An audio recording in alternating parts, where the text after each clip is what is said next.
Other people that are literally not as good as you took the first step right now and they are moving in the way of their goals. They are now ahead of you just because they started and you haven't, right?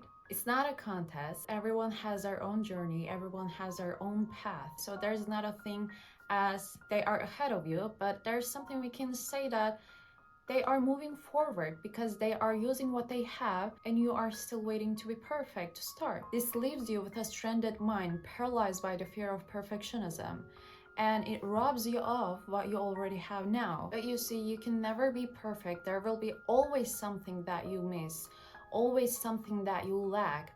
There will be something that you won't realize before doing the actual work. Maybe you're just afraid of starting to new things because of fear of failure. Maybe you want to absorb everything you can before starting to do something. But this will only cause you to end up with burnout anyway. When you start doing what you want to do, with each step you see your mistakes, you see what you should learn, what you lack, and what is useful for you and what is not. And the path you are walking on starts to look more clear. Even if you don't know which path to choose, which path to walk on, as Rumi puts it, when you start to walk on the way appears. Taking action and taking the first step always gives clarity and direction to your vision. You are now at the beginning and you are staring at a blank canvas and you are trying to decide, what should I paint? And make it the best painting in the world. And you're a little afraid, like, what if I make something worthless, something ugly, something bad? Now that'll keep you in the loop of thinking. You'll just think, and think. Every new thought will make you feel like there could be something better than this idea. So you will wait for that perfect idea for months or maybe even years. That's one way to make your work perfect. Or you can look at the blank canvas, gather around all of your thoughts and envision what could be the best of what you can do. Not the best painting in the world, but the best painting that you are capable of doing. The better paintings will not steal the worth from your painting, will not steal the beauty from your painting. It's a painting of your interpretation of all the things you've absorbed to this day, all the little details from the people you've met, books or poems you read, movies you watched, arts you've seen, the songs you've listened to. This could have been only made by you, no one else could have done the same, and that is the power of your painting. So that means you actually lack nothing. You only need yourself. Now, if you're asking yourself, what is the first step I should take? Where do I even start? First, get rid of your limits, your past, your fear of the unknown, fear of commitment, fear of failing or actually succeeding, putting yourself out there, fear of not being perfect to start. Just get rid of them. Just silence the sounds of your inner agony. Just start. If you want to paint, just draw some lines. If you want to be an author, just write down some words. You can change the words later. The sentence will form on its own as you write.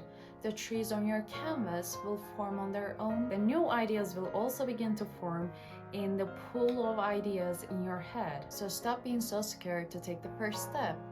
Oh, but what if I can achieve my goals? What's the point then? Well, let me put it this way. I watched a reel and this girl was saying her parents still would be living in poor conditions under bad circumstances if they hadn't applied for a green card for the 6th time. And she wouldn't be an influencer with millions of followers now if she had given up in the first 2 years of her trying process. Her parents came to the US on their 6th try and she achieved her goal of becoming an influencer in her 3rd year of trying. Every person you look up to was once in your shoes, so you can never fail at something you don't give up on. Maybe someone learned how to play a piano in a year and it took you 2 years to be at the same level as that person, or it's been 2 years and you are still trying to get to that level, but that doesn't mean you failed. Making small progress is still progress, and with momentum, with consistency, you will sooner or later get to where you want to be. It's not you trying to catch up with them, it's you trying to catch up with your better self. But your resistance to change, getting out of your comfort zone, or the fear of facing failure is building you a mental cage,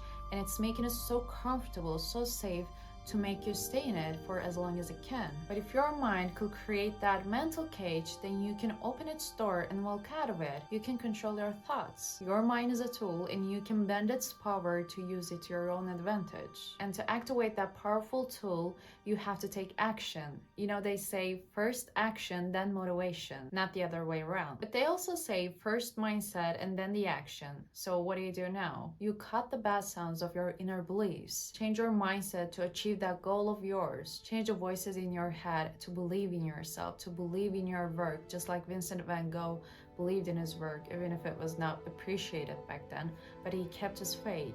I can do nothing about it if my paintings don't sell. The day will come though when people will see that they are worth more than the cost of the paint and my subsistence, very meager in fact, that we put into them. You may not see yourself as someone who achieves their goals right now, but sometimes it is the people who no one imagines anything of who do the things that no one can imagine. When you initiate an action, you harness its power, then the motivation follows. Maybe even Jeff Bezos thought that maybe I'm not one of those people. Maybe I'm not made for this. Maybe this isn't meant for me. Maybe you are made for this, but in order to understand it, you are destroying yourself. Dedicating yourself to your goal may require a lot of work and mental and physical strength, and you may not see immediate results, but your commitment and determination are the things that will bring you progress. You can do anything you set your mind to once you get past your fears, or you can waste the rest of your life asking yourself, what if? You have to realize that anything worth having in this world requires risk. And if you'll never try, you'll never know what you're worth. Ultimately, if you want, you can look at the canvas of uncertainty and bleakness and let it hold you back from acting on the opportunity, just waiting to be perfect, right? Or you can get better by taking the risk and experiencing what lies ahead. Even if you fail, is there a better way to live your life? Remember, done is always better than perfect. All you have to do is start.